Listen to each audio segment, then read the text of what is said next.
तो स्वागत है आपका नर्सिंग स्टडी हेल्प के यूट्यूब चैनल में। आज हम इन्फ्लामेशन के ऊपर डिस्कस करेंगे। जितने भी प्रकार के इन्फ्लामेशन होते हैं वो हम इस वीडियो में इंक्लूड करने का प्रयास किया है, जो कि एग्ज़ाम के पॉइंट ऑफ व्यू से बहुत ही ज़्यादा इंपॉर्टेंट है। चाहे वो जीएनएम हो, चाहे वो बीएससी नर्सिंग हो, या फर्दर कोई भी नर्सिंग कॉम्पिटिटिव एग्ज़ाम हो, उसमें जो है यह वीडियो बहुत ही ज़्यादा इंपॉर्टेंट है। तो इस वीडियो में अंत तक बने रहिएगा और उसको पूरा देखिएगा, ठीक है। तो चलिए स्टार्ट करते हैं। पहला जो क्वेश्चन है वो है इन्फ्लामेशन ऑफ ब्रेन। जो ब्रेन का इन्फ्लामेशन होता है तो उसे हम इंसेफेलाइटिस कहते हैं। इंसेफेलाइटिस का मतलब होता है ब्रेन का इन्फ्लामेशन। इंसेफेलॉन, सेफेलॉन का मतलब होता ही है ब्रेन, ब्रेन में इंसेफेलॉन होता है। तो आप लोग इससे रिलेट करके रखिएगा कि इंसेफेलॉन में इंसेफेलाइटिस का मतलब होता है ब्रेन, ब्रेन में इन्फ्लामेशन, ठीक है। और किसी भी मान लीजिए कि ऑर्गन का पूछे ना तो उसमें आई टी आई एस को इंक्लूड कर दीजिएगा। वह क्या हो जाएगा, आपका इन्फ्लामेशन को डिनोट करता है। किसी भी मतलब शब्द के अंत में वो आपका ITIS लग जाता है तो वो उस शब्द को इन्फ्लामेशन के रूप में डिनोट करता है। मान लीजिए कि आपको स्टमक का पूछे, स्टमक का होता है gastro is related to the stomach, तो गैस्ट्राइटिस लिख दीजिएगा उसमें, तो हो जाएगा आपका स्टमक का इन्फ्लामेशन। ऐसा ही है, ठीक है। तो चलिए इसमें आगे है इन्फ्लामेशन ऑफ माउथ। माउथ का इन्फ्लामेशन होता है स्टोमेटाइटिस, ठीक है। Inflammation of middle ear, middle ear का जब इन्फ्लामेशन होता है तो ओटाइटिस मीडिया होता है। कुछ शब्द है जो आपको याद करना पड़ेगा, ठीक है। कुछ ऐसे इन्फ्लामेशन है ऑर्गन्स का तो आपको उसको याद रखना ही पड़ेगा। उसमें ITIS लगाने से वह काम नहीं बनेगा, ठीक है। तो उसमें आपको याद करना ही पड़ेगा, ठीक है। तो आगे देखते हैं इसमें क्या है। आगे है इन्फ्लामेशन ऑफ लंग्स। लंग्स का इन्फ्लामेशन को हम लोग न्यूमोनाइटिस या फिर न्यूमोनिया कहते हैं, ठीक है। लंग्स में जब इन्फ्लामेशन होता है तो, ठीक है। न्यूमोनिया में बेसिकली जो एल्वियोलाई होते हैं उनमें क्या होता है ना कि पानी भर जाता है, जिसके चलते फ्लूइड का यहाँ पर एक्युमुलेशन हो जाता है, जिसके चलते ऑक्सीजन का जो होता है वो ट्रांसफ़र नहीं हो पाता है ऑक्सीजन का, ठीक है। तो यही बेसिकली होता है न्यूमोनिया में, और सांस लेने में दिक्कत होती है, ठीक है, और खांसी भी आती है। तो ये सारा कुछ है निमोनिया में, ठीक है। नेक्स्ट है हमारा इन्फ्लामेशन ऑफ लिवर। लिवर का इन्फ्लामेशन को हम लोग हेपेटाइटिस बोलते हैं, ठीक है। नेक्स्ट इसमें है हमारा हार्ट का इन्फ्लामेशन। हार्ट के इन्फ्लामेशन को हम लोग क्या बोलते हैं, कार्डाइटिस। कार्डाइटिस हार्ट के इन्फ्लामेशन को बोलते हैं।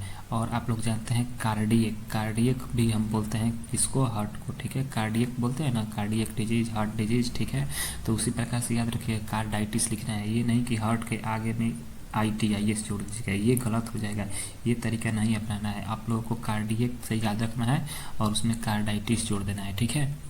कार्डाइटिस ITIS जोड़ देना है उसमें, ठीक है। नेक्स्ट इसमें है हमारा inflammation of the gall bladder. Gall bladder के इन्फ्लामेशन को कोलेसिस्टाइटिस कहते हैं। नेक्स्ट इसमें है हमारा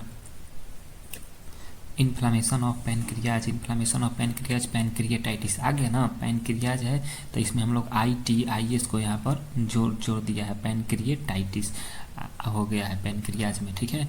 नेक्स्ट इसमें है इन्फ्लामेशन ऑफ स्टमक। स्टमक में भी गैस्ट्राइटिस है, ITIS यहाँ पर जुड़ा हुआ है। इन्फ्लामेशन ऑफ किडनी, किडनी में नेफ्राइटिस है। नेफ्रॉन हम लोग किडनी से जानते हैं कि नेफ्रॉन डिनोट करता है, तो उसी तरह प्रकार से इसमें नेफ्राइटिस है, ठीक है। और यहाँ पर नेक्स्ट है हमारा inflammation of ovary. Inflammation of ovary, ovary के इन्फ्लामेशन को ऊफोराइटिस कहते हैं। क्या कहते हैं, ऊफोराइटिस। और इन्फ्लामेशन ऑफ टेस्टिस, टेस्टिस के इन्फ्लामेशन को ऑर्काइटिस, ठीक है।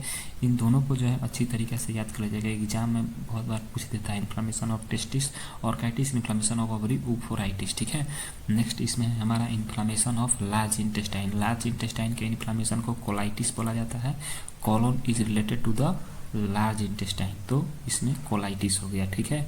Inflammation of the small intestine को हम लोग इंटेराइटिस बोलते हैं, ठीक है। इन्फ्लामेशन ऑफ मेनिंजिस, मेनिंजिस के इन्फ्लामेशन को मेनिंजाइटिस बोलते हैं। मेनिंजिस क्या है, जो क्या है, कवरिंग लेयर है ब्रेन का और स्पाइनल कॉर्ड का, तो उसमें यदि इन्फ्लामेशन हो जाता है तो उसको बोलते हैं मेनिंजाइटिस। नेक्स्ट इसमें हमारा टंग का इन्फ्लामेशन, टंग के इन्फ्लामेशन को ग्लोसाइटिस बोलते हैं। Inflammation of the tonsils, tonsils के इन्फ्लामेशन को हम टॉन्सिलाइटिस बोलते हैं। अब यहाँ पर टॉन्सिल्स है और उसके आगे सिर्फ ITIS लगा देना है, वो हो गया हमारा inflammation of the tonsils, tonsillitis, ठीक है। तो ये है सब। उसके बाद है हमारा इन्फ्लामेशन ऑफ गम्स। गम्स के इन्फ्लामेशन को जिंजीवाइटिस बोलते हैं। नेक्स्ट इसमें है हमारा inflammation of fallopian tube. Fallopian tube के इन्फ्लामेशन को सैल्पिंजाइटिस बोलते हैं। नेक्स्ट इसमें है इन्फ्लामेशन ऑफ वेंस को हम लोग फ्लेबाइटिस बोलते हैं। वेंस के इन्फ्लामेशन को फ्लेबाइटिस बोलते हैं। कहीं कहीं आपको बर्जर्स डिजीज भी देखने को मिलेगा, बर्जर्स, ठीक है, बर्जर्स डिजीज, ठीक है। वेंस के इन्फ्लामेशन को बर्जर्स डिजीज, क्यों हम लोग बोलते हैं वेंस के इन्फ्लामेशन को बर्जर डिजीज? क्योंकि बर्जर्स डिजीज में स्मॉल एवं मीडियम साइज वेन का इन्फ्लामेशन हो जाता है, ठीक है, small and medium size when का, ठीक है, small and medium size when, medium size when, ठीक है, मीडियम साइज वेन, ठीक है, मीडियम साइज वेन का इन्फ्लामेशन हो जाता है किसमें? बर्जर्स डिजीज में, बर्जर्स डिजीज, ठीक है। नेक्स्ट इसमें है हमारा inflammation of urinary bladder. Urinary bladder को हम लोग इन्फ्लामेशन को क्या बोलते हैं? सिस्टाइटिस बोलते हैं। नेक्स्ट इसमें है inflammation of the pharynx, pharynx के इन्फ्लामेशन को फेरिंजाइटिस। नेक्स्ट इसमें है हमारा inflammation of sinus, sinus cavity के इन्फ्लामेशन को साइनसाइटिस बोलते हैं। नेक्स्ट इसमें है हमारा इन्फ्लामेशन ऑफ आईलिड, आईलिड के इन्फ्लामेशन को ब्लेफराइटिस बोलते हैं। जो आईलिड होता है, आई के ऊपर जो आईलिड होता है जिसको हम लोग पलक बोलते हैं, ठीक है, तो वो उसमें यदि इन्फ्लामेशन होता है तो उसको हम लोग ब्लेफराइटिस बोलते हैं, ठीक है। और कॉर्निया के इन्फ्लामेशन को हम लोग केरेटाइटिस बोलते हैं। ये एक जो है बहुत ही ज़्यादा इम्पोर्टेंट है, ये बहुत बार एग्जाम में पूछता है, inflammation of the cornea, cornea के इन्फ्लामेशन को केरेटाइटिस, तो इसको आप लोग याद रखिएगा, इन्फ्लामेशन ऑफ द कॉर्निया केरेटाइटिस, ठीक है। और आप लोग एक और हमको इन्फ्लामेशन के बारे में बताइए, inflammation of the bone, bone के इन्फ्लामेशन को क्या आप लोग जानते हैं क्या बोला जाता है? इसको ज़रूर कमेंट करके बताइएगा, बोन के इन्फ्लामेशन को क्या बोला जाता है, ठीक है। तो ये सब कुछ था, आप लोग अच्छे से इसको देख लीजिएगा और पढ़ लीजिएगा और नोट्स भी प्रिपेयर कर लीजिएगा, बना लीजिएगा, ताकि एग्ज़ाम में आपको किसी प्रकार की दिक्कत ना हो। और मिलते हैं अगले वीडियो में कोई नौ टॉपिक के साथ, तब तक के लिए धन्यवाद।